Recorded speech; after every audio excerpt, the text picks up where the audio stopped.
now, and we are live. Well, it is 2 o'clock on Tuesday, which means that this is time for the weekly Return to Work Safely Task Force webinar. It is my distinct pleasure today to welcome Tim Jeffcoat from the Small Business Administration. You may have seen Tim recently on one of the Houston television channels or heard him on one of our radio stations. He's really been a man in the news, making the news, and so we're just delighted to have him here today. He's going to talk to us about the programs for small businesses and to answer all of your questions as we go along. You've got the Q&A section there. Feel free to jot something down there. We'll be stopping at different positions during his presentation to take questions, and then also the chat. So I'll be feeding those to Tim as we go along, but feel free to jump in and let us know when you have a question. With that, I'll turn it over, and Tim, we are delighted and most appreciative to have you join us today. Well, thank you very much for inviting me. It's my pleasure to be here, and it is truly my pleasure and my honor to be able to spend some time with you. This is a tough time that we're all going through. Not only are we all scared for our health, of ourselves and our families, but we're worried about our businesses. So this is a double disaster, the way we view it. It is both a health disaster and it is a significant economic disaster. But let me talk first about a lot of things that the SBA does. So I want to show you now, let me switch to our slides. And I've got a lot of screens, so you see me looking around in a kind of an odd way. There we are. So now we can get going. So let me tell you about the Small Business Administration. So our job, our mission of our agency is to help Americans start and grow their small businesses, or as we say here, help Americans achieve the dream of small business ownership. When we talk about Houston in my office, what we mean is the 32 county area around Harris County. So this is my district. Basically, it's from the Louisiana state line due west to the other side of College Station, and the far north is Lufkin, and then down past Lake Jackson to Matagorda Bay in the south. You might wonder, why is Tim here? Why does he even care about small businesses? Well, the way that we define small business means that 99.5% of the businesses in the Houston area are considered small. That may surprise you. A lot of those are very tiny businesses, but there are also some very significant businesses. We know that if we can make these businesses stronger, help them grow, and help them and their employees prosper, then our economy will also be very robust, and we will be we'll be better off for it. So what exactly is a small business? So it might not surprise you to know, but we have a document called Size Standards for Small Businesses.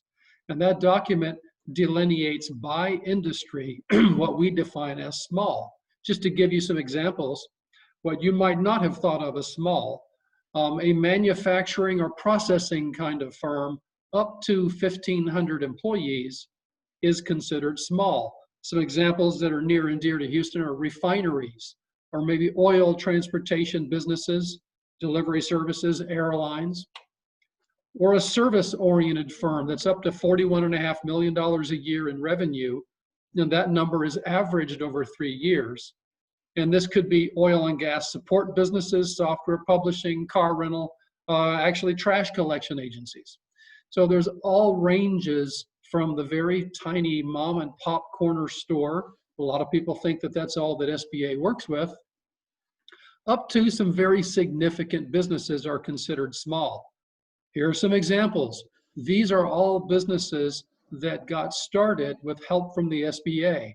They were tiny little businesses when they started, and now we all know these brands: Apple, Nike, FedEx, Buffalo Wild Wings, Under Armour. Got lots of cool stories to tell you about Under Armour, Callaway Golf, Outback Steakhouse, Staples, Intel, which used to be around here.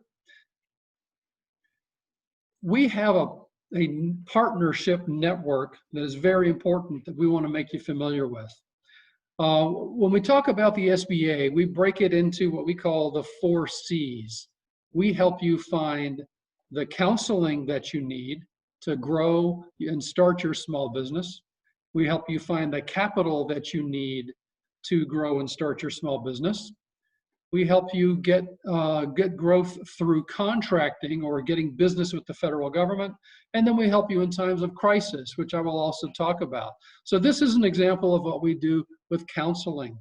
We fund these organizations so they can exist to help you. Here in the Houston area, we have the first that I'll talk to you about is called the SCORE Business Mentors. SCORE actually doesn't stand for anything anymore, but it used to stand for the Service Corps of Retired Executives. Here in Houston, what it means to you is there are about 165 volunteers. They volunteer to work with the SBA to help you with your business. These are folks that are a lot like you. They started a business, they grew it, they achieved a certain level of success. Maybe they've retired, or maybe they now just don't need to go to work every day, or maybe they sold their business.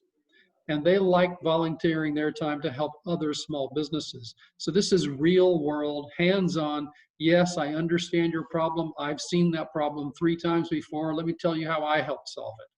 That's the kind of advice that you can get from SCORE.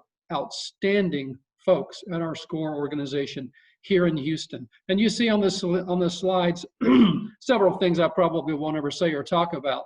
But in addition to what you see, the SCORE organization, you should know, is actually a national network of over 10,000 mentors. You aren't restricted to the 165 here. For instance, in Katy, as a matter of fact, there's an organization that is a tea wholesaler. And when they wanted to get started wholesaling tea, that's like the tea you drink, they worked with SCORE. They did work with some local folks, but they worked with somebody, I think from the West Coast, from Oregon, as I recall, who was their mentor on the tea industry. And they did all that through mediums like this, through Zoom, Skype, and that kind of thing. Let's talk about the Small Business Development Center, the Texas Gulf Coast Small Business Development Center. We are very fortunate in Houston to have one of the very best SBDCs in the nation. This one is absolutely astounding in what its abilities are. They have 15 locations right now. They're all working from home and they're meeting with you in forums like this, but they are full-time counselors.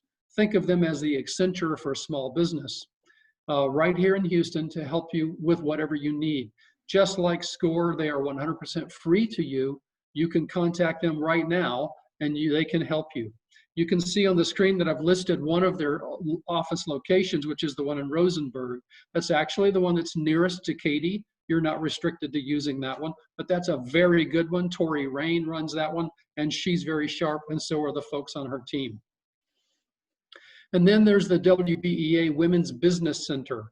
It's a smaller organization than the other two here. It's just basically a one shop over near the Galleria, but they're extremely good.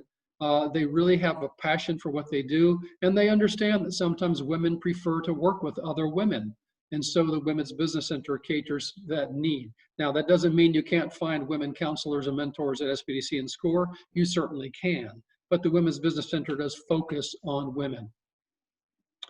When we start talking about capital, we're talking about borrowing money to help your business start or grow. We work with a whole range of businesses for a whole range of lenders to help connect you with the right ones that can fund your business, again, whether you are starting or growing or declining, whatever it may be. So it can help you for all kinds of things. You can see all the things listed on the screen. Help you launch your business, repair your business, help you buy another business, help you go through expansion and renovation, buy new land, buy a building. This is an example of what we do in a typical year. This was last fiscal year, about 1,500 loans that we essentially co-signed on. We call it a guarantee here in the Houston area, worth a little over $1 billion. We do quite a lot of this through about 250 area lenders. So think of it this way. There's a network of 250 lenders, not just banks, but credit unions and non-bank lenders in the Houston area that are ready and willing to talk to you about your capital needs. They specialize in working with small businesses, and part of what motivates them is SBA guarantees the loans that they give to you. Pardon me a second. So let's say you needed to borrow $1 million to expand your business. They would probably get a 75% guarantee from the SBA. So what that means to you is really immaterial, other than it's easier for you to get the funding. What it means to the bank is that their exposure to your small business is only $250,000. The remaining $750,000, if you couldn't pay back your loan, the SBA will pay on your behalf. So that's the way the guarantee works. That's our way of leveling the playing field for the small business so that you can get the same kind of access to capital the big businesses get. And just for your interest, these are the top industries that borrow money with SBA guarantees in the area. You can see hotels were $115 million last year. Lots of restaurants, gyms, beauty salons, automotive repairs, car washes, and just a whole range. But just because you may not see your business on this list doesn't mean that you can't get funded. You can. So that's what we do with helping you find the capital you need. A third way, I'm going to stop for a second. I'm going to stop just for a second. I talked to you about helping connect you with counselors that can help your business. And your mind might be a little bit reeling from me telling you there's 250 counselors in the Houston area, free, ready to help you with your business. I talked to you a little bit about capital and getting money for your business. Why don't we stop for just a second and see if there are any questions that you want me to answer at this point? Happy to take those, but we will have plenty of time when this is over if there are any questions. So, Tim, the first question that we have is about the PPP forgiveness program. Should we wait on that question? Yeah, let's wait till the end, because I'm going to end with that because I know we'll want to spend a lot of time on the disaster-related things. So if we could hang on that, but if you have any questions at this point about any of the counseling or the capital things, I want to make sure that I cover those for you before we go too much forward and then I start filling your heads with lots of information. We appreciate that. So far, no one has any other questions. So we'll just proceed. Very good, very good. Let me keep going then. So you may not have ever thought of it this way, but the United States government buys more of anything than anyone. And they could be your customer. You may never have thought of the US government as being your customer, but we buy a lot of stuff and we would love to buy it from you. Another thing you might not know is that the federal government has an emphasis on buying things from small business.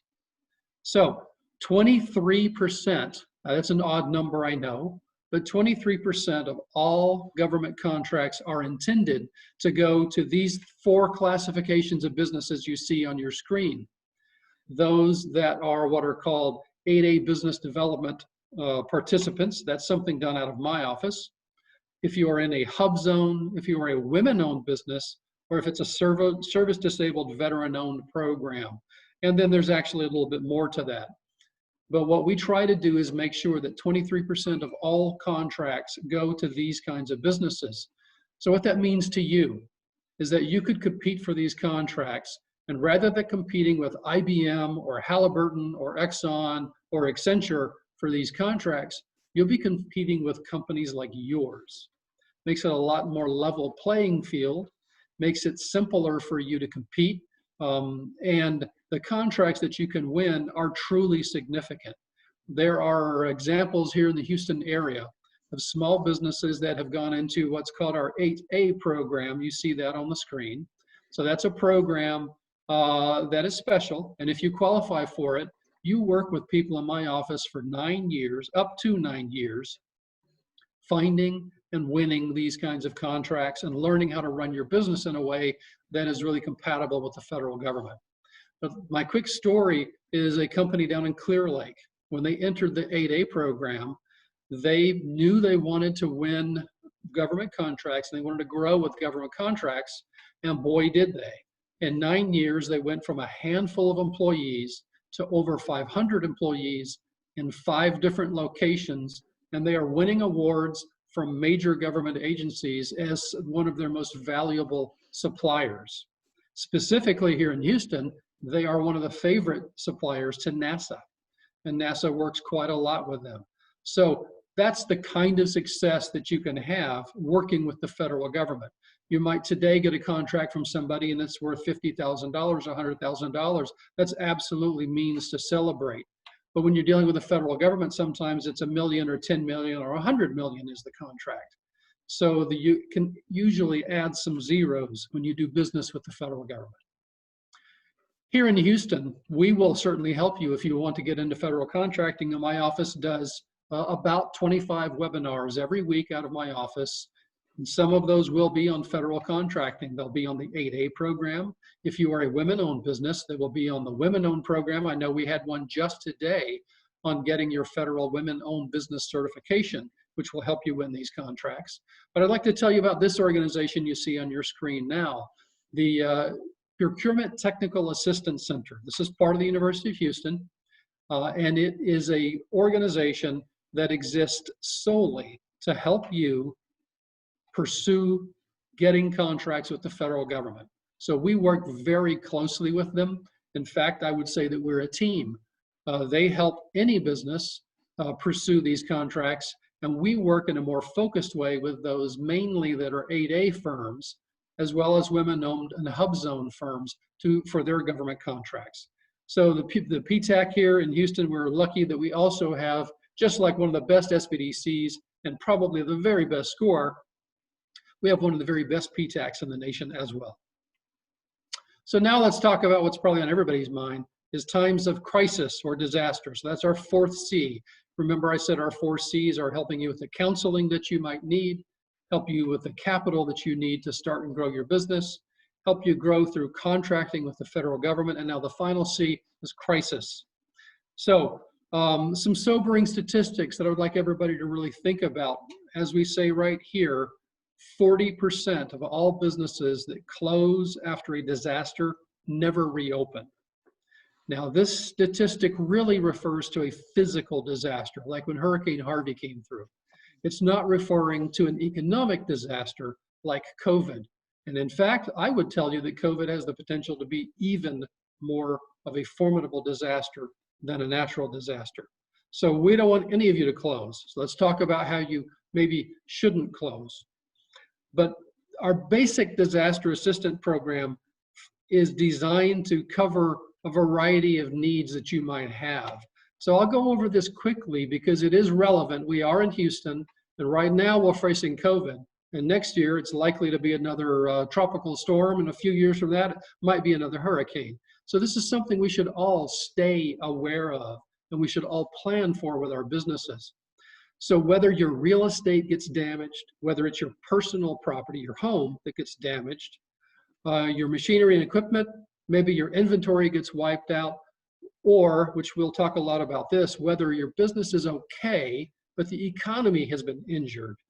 There are disaster loan programs available from the SBA to help you get through that. Let me give you a little bit of a summary right now of where we are with COVID. So you probably are aware that there are 2 main programs from the SBA to help small businesses get through COVID. First is the Paycheck Protection Program. That is brand new to the world. After the CARES Act was signed by the president, in under 6 days, the SBA brought this program into existence and launched it through over 5,000 banks in the United States. We knew that we could leverage the power of those 5,000 banks to get money to you faster and more cleanly than if we tried to do it ourselves. So the basic outline of the PPP program, it's a maximum loan of $10 million. Here in the Houston area, it's about 500, I think it's 473 the last time I checked, that are doing the PPP loan or were doing the PPP loan. It's unique in that it is 100% forgivable. If you spend the money that you get on a PPP loan the correct way, then you may not have to pay any of it back. The SBA will pay the loan on your behalf.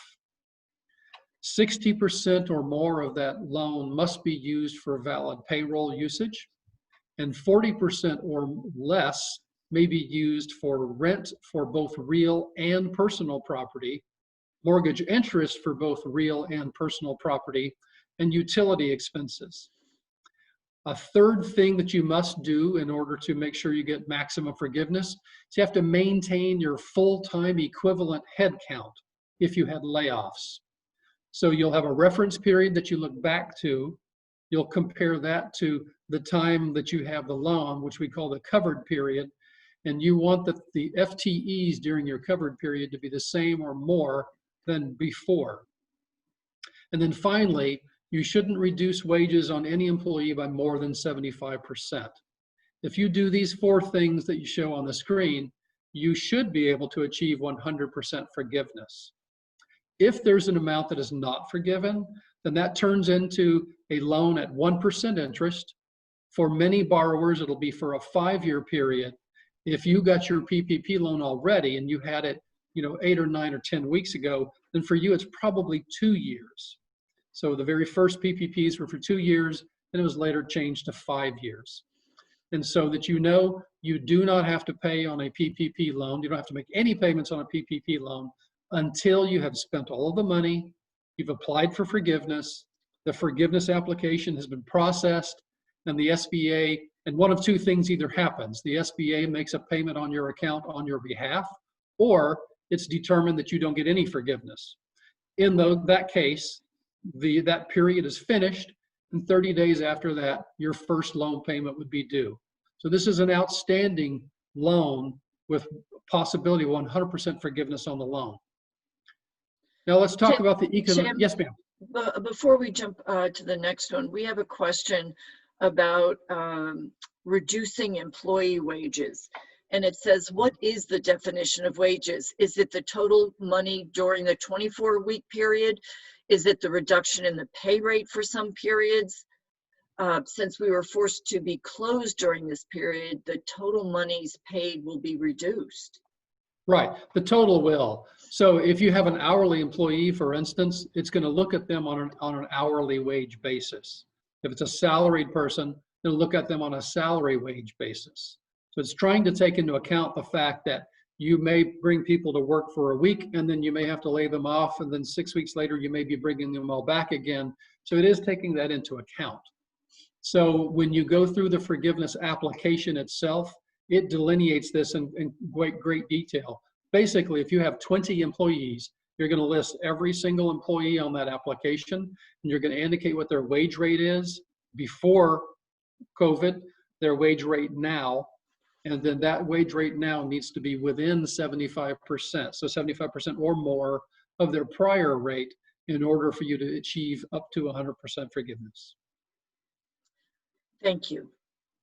Now, I will mention to everybody, my office does webinars 3 days a week. I believe it's Monday, Wednesday, and Friday. Currently, I think it's at 11 o'clock. 3 days a week on PPP forgiveness. So if you or anyone you know has a PPP loan, you should attend that webinar. We go into a lot of detail and we walk you all the way through the application. We walk you through the forgiveness process. And we try to, excuse me, make sure that you have a clear understanding of forgiveness with that webinar. We don't take any questions on the webinars, and there's a lot of reasons for that, but you do have the ability then to send us questions via email to our general email box, and we make sure that every single one of those gets answered. Now, in regards to the economic injury disaster loan, or what you hear us at SBA call the EIDL loan, so it's a totally different beast. This exists, has existed for many years. This is our normal tool for businesses affected by the economy when there's a disaster. So it's not forgivable. There are no other forgivable loans with the SBA, but it is a 30-year term at a very low interest rate, 3 3/4%. And if you get an EIDL loan, there's no payment for the first 12 months. On a normal time, during a normal disaster, as if there is such a thing, it's $2 million maximum. But it's totally different now under COVID, because The organization that does these loans in SBA, it's called the Office of Disaster Assistance. They right now are incurring 5,000 times as many requests for loans as they would normally have in any given year. Imagine your business if you had 5,000 times as many customers show up. What would you do? So among other things, we are limiting the amount of the loans because we have to spread out the money across all of those possible borrowers. So there's not, I don't think, a stated amount that is a maximum these days, but I can tell you the de facto maximum is about 150,000. So if you applied for an EIDL loan and everything went well, you would probably be approved for a maximum of 150,000 spread over 30 years at 3.75% interest. You do that application online, and if you have an EIDL now and you want a status on it, I would love to help you with that, but I can't. The Office of Disaster Assistance is more or less firewalled from my part of the SBA. So you have to call them on their toll-free number, and then their help desk can take care of you. An important point and distinction between PPP and EIDL.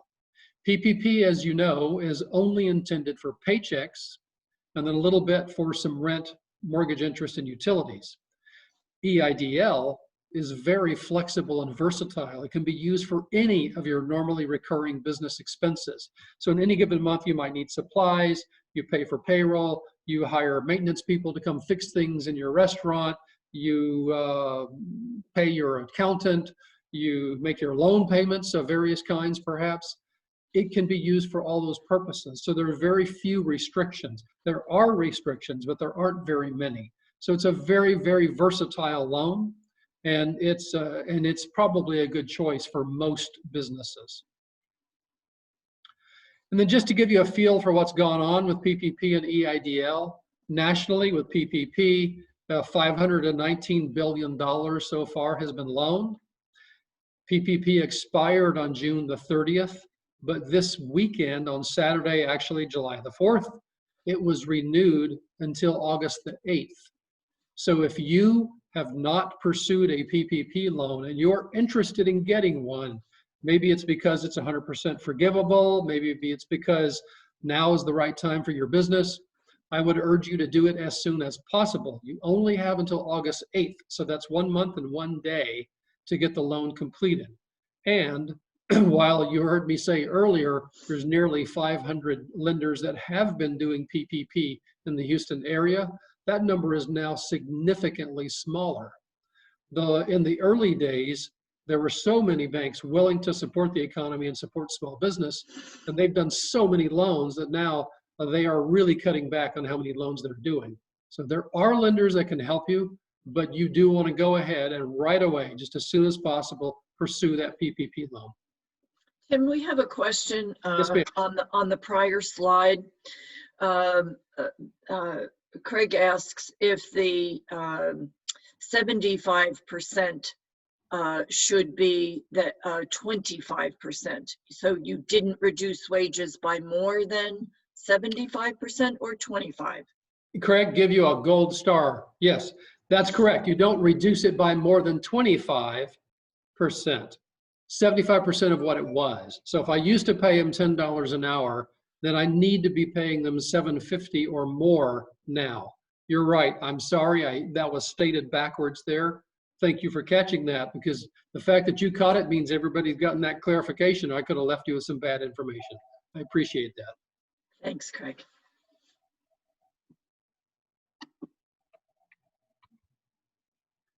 Last thing I was going to give you here was the results for the economic injury disaster loans. So whereas there's $519 billion worth of PPP that's been loaned, there's $127 billion for EIDL. The reason the big difference there, that's significant, and I want to point that out because as I mentioned earlier, our Office of Disaster Assistance is receiving about 5,000 times as many requests for loans, but they have not been able to scale up to be the equivalent of 5,485 lenders. So it's taking a little time for them to process those EIDL loans. So that you know, though, in both EIDL loans and in PPP loans, Texas is the #2 state for those loans. So I'll give you a few tips on PPP for getting it approved. The loan amount is going to be 2.5 times your monthly payroll for last year, for 2019. If you are a sole proprietor or an independent contractor, that doesn't apply to you because you don't have employees. So it's going to be line 31 of your 1040 tax form. That's your net profit line. Now, for a lot of sole proprietors and independent contractors, the number on line 31 is pretty small. And if that's you, that's the only choice you have with PPP. So it means your PPP loan might be quite small. So you want to look at that and make sure you're clear that you have a positive net profit for 2019. If you are a partnership, it's basically the same situation. You're going to look at your K1 net profit. That'll constitute payroll. If you're an LLC or a C Corp or any other form like that, it'll be your payroll records. And I do recommend that you work with one of the local lenders. And I tell you that not because I have anything against the big national internet lenders, but sometimes the local lenders are able to do things either at a speed that the other lenders don't, or they're doing things with a level of understanding of our local situation that changes the way that they can process that loan. So we can help you if you need to find a PPP lender. Now on EIDL, a couple of important things you need to know. The loan amount is based on your needs, and the needs are going to be defined by the financial information that you send to the SBA. So you might think, great, Tim just said the maximum is 150,000, so I want to get one for 150. Well, that doesn't mean it'll be for 150. You need to show that you have a need for 150. And in order to be approved, it's not just a credit score. We also need to show that you have, or rather we need you to show and need to help you show us that you have the ability to repay a loan to the federal government. So those are the two main things that need to be covered if you get declined on an EIDL. And there are quite a few declines that occur, and they don't mean you can't get an EIDL loan. Frequently what they mean is there's information missing. So if you get that letter of declination, that's important. It's going to list a reason for you. Don't send us a quick letter that says, hey, but you don't understand, I really need it bad, send me the money today, because it won't work. We probably are going to need more information from you in order to say yes. And I promise you, we want to say yes every time, but we need your help to say yes. So my recommendation is that you use one of those partners I told you earlier, the Gulf Coast SBDC, Houston SCORE, or the WBEA Women's Business Center. Show them your letter of declination, and if they need us, they will contact us, and then they can guide you to put together a compelling letter that will have the right data in it, that when it goes to one of the disaster loan analysts and they look at it, they go, oh, now I see. Joe's situation is not what we thought it was, and he had identity theft. That's why we couldn't look him up in our databases. Sure, we'll do a loan for Joe. So that's what we hope will happen. But no, you only have 2 attempts to get a reconsideration. The first attempt, you have 6 months to make that attempt. If it doesn't work, then you get a further 30 days to do a further appeal to get it overturned. If that doesn't work, then the door is closed. So if you get turned down for an EIDL, or you know anyone turned down for EIDL, don't rush into the reconsideration process. You don't want to use up one of your chances. As I say, contact one of our partners, let them help you. They're very good at it. And I mentioned to you earlier, the Fort Bend SBDC that Tori runs, they're very good at it. They've done several of these, and they can help you out quite a lot. So lastly, and this is really the last thing I have to tell you today, is that's my website. I really would like for you to go to it. In the bottom right-hand corner, you see that big blue arrow, email updates. You want to do that. You want to give us your email address. We're the federal government. We're not going to spam you and try to get you to buy a bunch of things. What we are going to do is send you emails about all of our webinars and all the many things that we do to try to help businesses like yours year-round, whether there's a disaster or not. As I mentioned earlier, we're having this week 22 webinars. We probably average about 25 a week. Since March 15th, we've done nearly 500. So we will continue doing that. We're trying our level best to share with you important information, timely information, and that's how you find out we're doing it. You can also follow us on Twitter. We push out a lot of the same information there. And when you go to this website, in the top left hand, you got to kind of look for it, is our webinar schedule. You can click that link and it tells you all 22 webinars we're doing this week and how to get into them and what the content will be, that kind of thing. So with that, I am happy to answer any questions you have. We've got plenty of time and I'm all yours. Well, Juan asks the first question, and he says, for sole proprietor and independent contractors that started their business in 2019, but weren't in business for the full 12 months, do we still divide line 31 by 12, or do we divide by the months that we were in business in 2019 to calculate the accurate PPP loan amount? Yeah, very good. You would do the former. You would only use the months that apply. And that's a really good question, because that's one of the reasons I told you that it's advantageous to use one of the local lenders. They're very experienced at this kind of thing.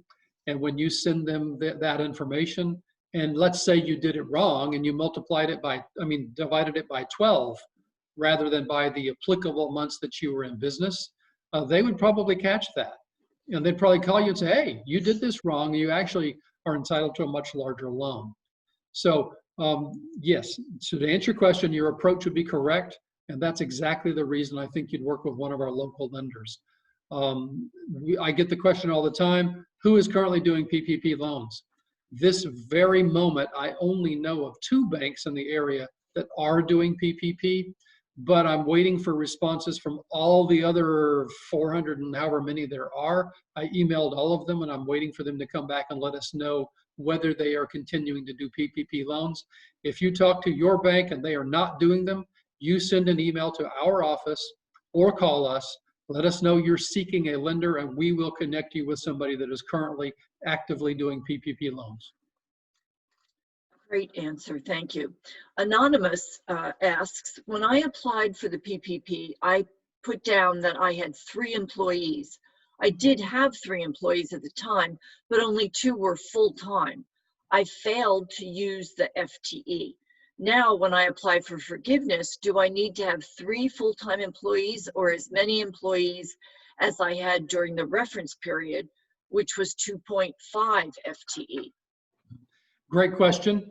And that's a little bit misleading, because on the application form, we asked you how many employees do you have? And then we said, oh, guess what? We're going to evaluate your forgiveness based on full-time equivalent employees. Surprise. No, what we do is we give you a reference period. Actually, we give you 3 reference periods.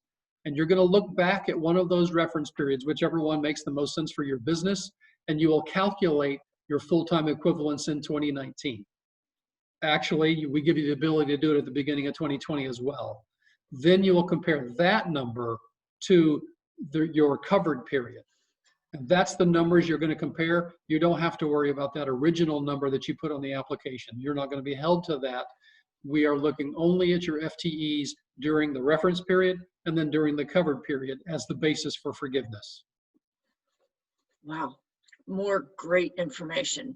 So Juan asks, what's going to happen to all the PPP loans that were not calculated properly during the first round of funding? Will the loan just not be forgiven? I'm not really sure how to answer the question. So, but let me interpret it. So I think what you're saying is somebody applied, the loan amount was done incorrectly for whatever reason. Could be because it was an inexperienced lender, or maybe it wasn't one of those local lenders that I told you about that are so good at what they do. So now when you go for forgiveness, based on whatever criteria the money was applied for, that's what needs to be done in the covered period to get forgiveness. So if the calculation was based on 2.5 months of payroll, but the payroll number was wrong, then when you do the forgiveness, you're going to have to do your very best, and then you're going to have to explain why there's a difference. The worst case, let's use an exact scenario. Let's say the loan was for $100,000, but that was wrong. and the most you can spend is 50,000. So you go through and you spend 50,000, you apply for forgiveness, you explain what happened, then one of two things will happen after that, as far as I know. Either that 50,000 will then turn into a 1% interest rate loan, and you can continue to spend that money and to help your business, or you'll be given the option of paying back that remaining $50,000 balance all at once, and there'll be no penalty. So that should be the answer. That's a little bit uncharted territory right now, because the SBA, we're still working on some of the final details of forgiveness to take into account scenarios like that, because that's a little unusual. That's not most of the loans. 95% or 99% of the loans were not done that way. So we're at the point now where we're defining some of those last few cases. So that's being done as we speak, and that additional guidance should be out soon. Wow, great information. Paul asks, if your PPP loan is forgiven, does the IRS still plan on disallowing the deductions related to the forgiveness? I'm not sure how to interpret that one either. And it might be an IRS question. But there was an exclusion in the earlier days of this CARES Act, PPP, COVID stuff, that said that there is an ability to do a payroll tax. I think it's a payroll tax, not credit, but a payroll tax allowance with the IRS, so that you can get only pay about half of your payroll tax and get some relief that way. And it was disallowed in the beginning, but in the last month, there have been some changes to all of the programs that has re-allowed that IRS credit to be available to you. So if that's exactly what you're referring to, then that has been changed, and you do have the ability to still claim that IRS credit. Paul, hopefully that answers your question. If not, ring in and we can ask Tim for further edification. Okay, the next question. I received the EIDL grant after I turned in my application for PPP. Will the EIDL grant amount be deducted from my forgiveness from the PPP? You know, I can see that all the folks that do things with the Katy Chamber are on their toes. That's a very good question. So the answer, first let me give you a quick background. In the CARES Act, Congress told us we want to give grants to small businesses to help them, but we only want them to have one grant. And they were very explicit about that. So through the EIDL and the PPP programs, you can actually get two grants. One is that EIDL grant, or EIDL advance, it's often called, that you're referring to. And the other grant is the forgiven portion of the PPP. That is, in essence, a grant from the federal government. So to answer your question, yes. When you apply for forgiveness for your PPP, let's use an example, and it's a $100,000 loan. You apply for forgiveness, and you get $100,000 worth of forgiveness. Congratulations. But you will still have a balance on your PPP, because the amount of your EIDL advance / grant, let's say it was $5,000, means instead of getting $100,000 total of forgiveness, you'll get $95,000 net forgiveness. So you'll wind up with $5,000 balance on your PPP loan, and that will turn into a 1% loan at either a 2-year term or a 5-year term, depending on when you got your PPP loan. Some people get really upset about that, and they say, yeah, but wait a minute, you said it was a grant. Yeah, it was a grant, but Congress is clear you only got one. And I look at it this way, you got $95,000 granted to you. So that's not so bad. Excellent. Next question, another tough one here. What is the SBA doing to limit fraud? I've heard of CPAs, consultants, and loan brokers that are misleading borrowers and pitching the PPP loan as a 1% loan instead of what it really is, a paycheck protection, and then asking for kickbacks. Right. Yeah, so we find a whole lot of those. So the entire law enforcement apparatus of the federal government is involved in this. Specifically at the SBA, we have here in Houston, and they don't work for me, just so you know, at least 6 people that work for the SBA, and they have badges and they carry weapons, and they're called special agents. And what they do is they investigate fraud like this, and they either get the government's money back or they put the people in jail, or both, or even other things. In the CARES Act, we received, I don't remember how much, it was a lot of money to hire more of these folks. We call them inspectors general, or the Office of Inspector General, so we'll call them sometimes the OIG. So the OIG of SBA is really aggressively involved in looking at loan applications, looking at who's getting loans, how they're getting loans, how they're using loans. Because PPP being brand new to the world and done in only 6 days, the emphasis was in saving small businesses and in saving the economy. That speed means there were people that were stepping in trying to do all kinds of unethical and illegal things. And we've caught a bunch of them. One example was a guy in Atlanta, of all places, that got a $2 million PPP loan. He immediately bought a Rolls Royce. He bought a $25,000 Rolex watch. And when the Marshal Service, oh no, it was the Secret Service, rolled up to his house to check on him, he had $50,000 in cash in his pocket. So he's in jail now. There was a guy here in Houston, and he fabricated 150 employees that did not exist. He applied for a PPP loan. The bank, when they looked at the application, they said, you know, we've never heard of these people. They double checked. Next thing you know, the FBI is visiting this guy and found his written plan on how he was going to use the money to buy other businesses and to start various schemes to make himself wealthy. So we are looking at those, and it's not just the SBA. You just heard me mention this, the Secret Service. Everybody thinks the Secret Service is those guys that run in front of the president and take a bullet, but they're actually one of the main financial investigation arms of the SBA. They've investigated a lot of financial fraud, the U.S. Marshal Service and others. So there's a lot of emphasis and effort being expended to try to make sure that people aren't getting that, your money, that taxpayer money, for free and going off and doing whatever they want to do with it. That's a great question. Thank you for it. So to follow up on that question, where can people report these illegal practices if they are confronted by them? To make it easy on you, you can just tell my office and we will send it to the Inspector General on your behalf. If you want to look them up, I don't have the reference information handy, but you just want to Google SBA Office of Inspector General. It'll take you straight there. There will be a link where you can report fraud. The more detail you give them, the better, and they will investigate it. Well, that's really good to know. Tim, we've been hearing a lot about the need for transparency, that people want to know who's getting these loans, and you know, some businesses may be uncomfortable with that. Can you speak to the issue of transparency for our listeners? Sure. Let me tell you what happens on a normal year here in Houston.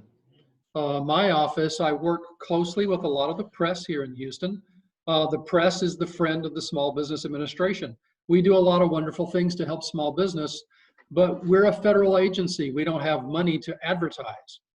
So for you to know we exist, we want the press to write stories about the SBA. We want them to educate you on our behalf about what we do. So on any given year, I will be working with the press here in Houston.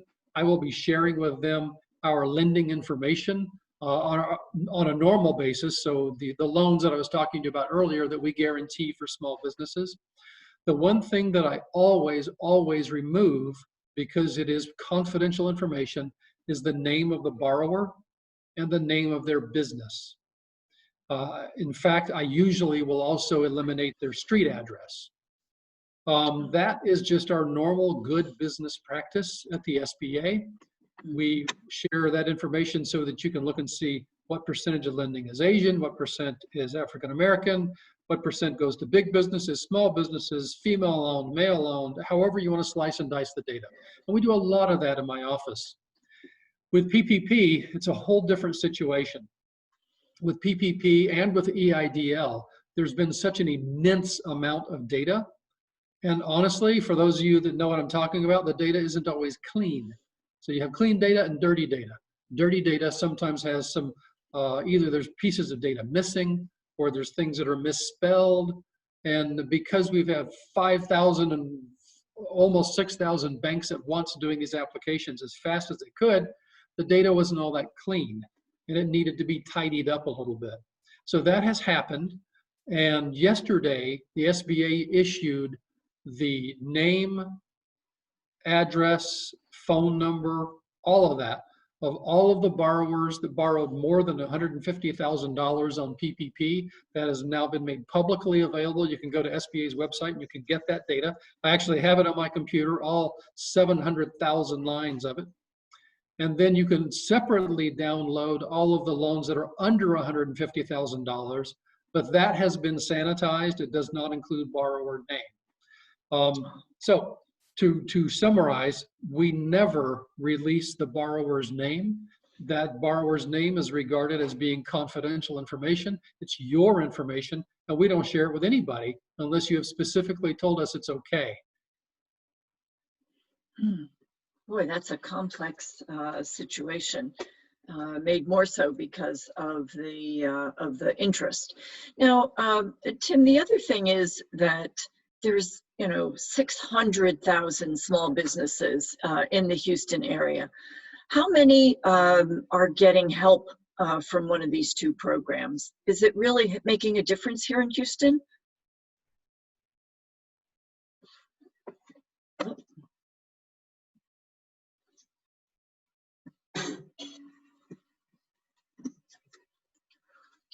I think that that Tim has frozen.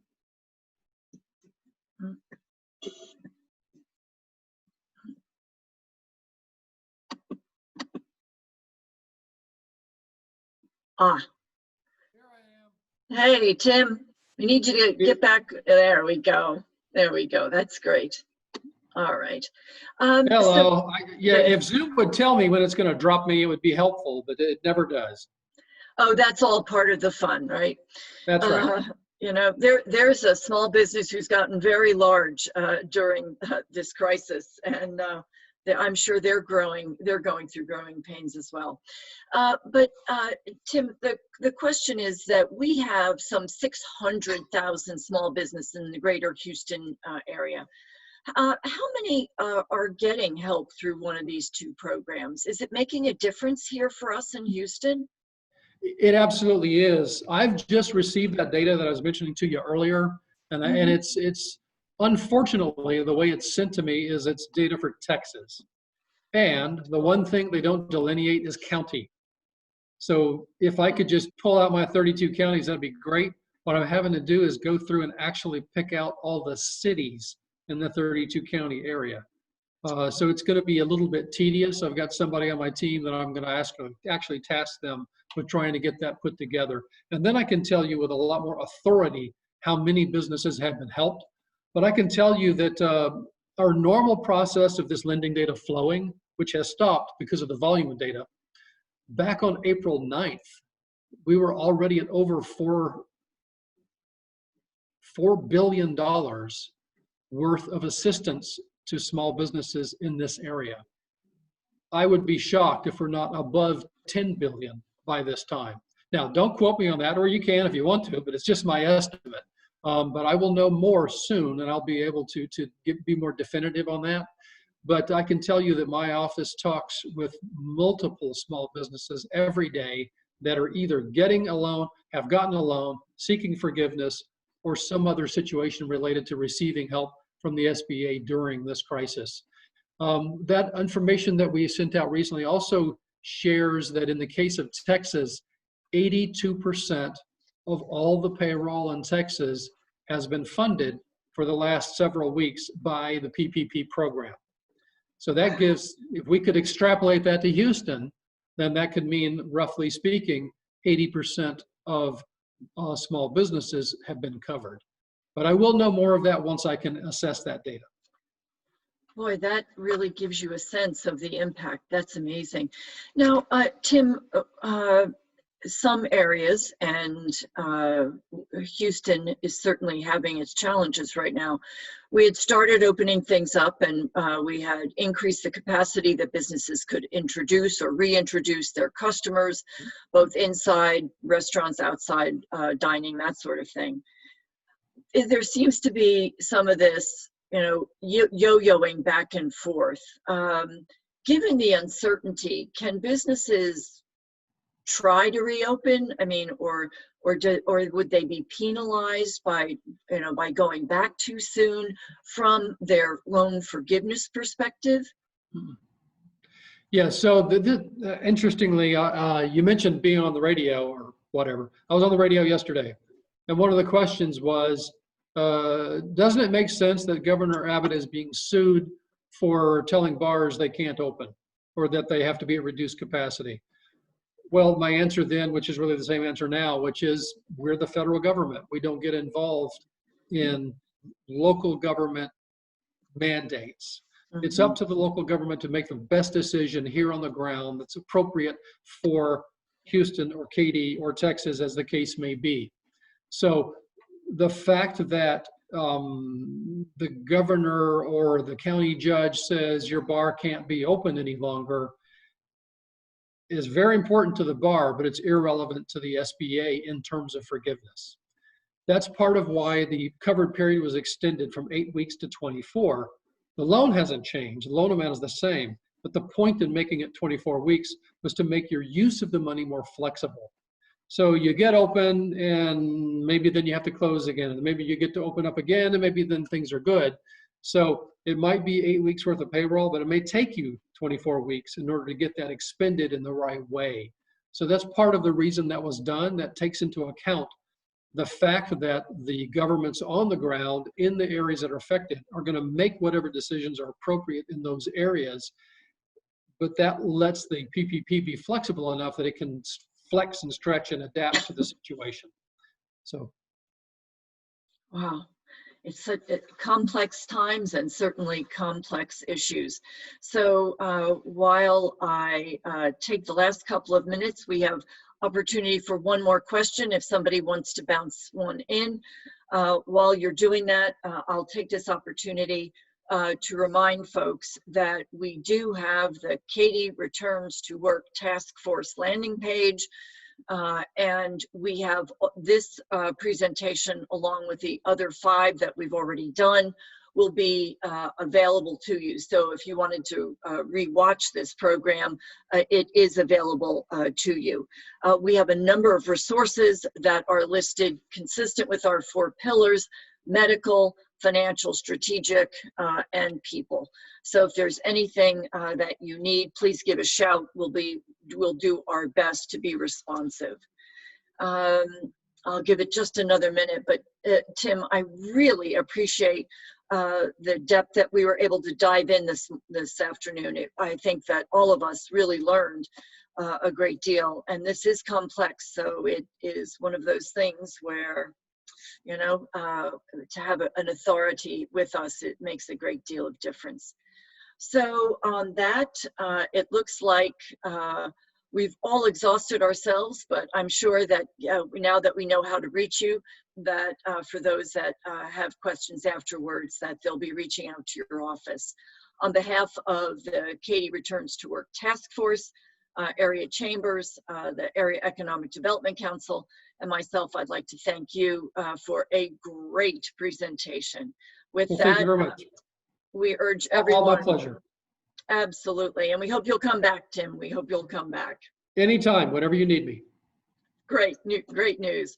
On that note, remember, wear your mask, I wear mine, help me help you, and that's our motto for the day. So with that, as my hiking buddy likes to say, good day and good health.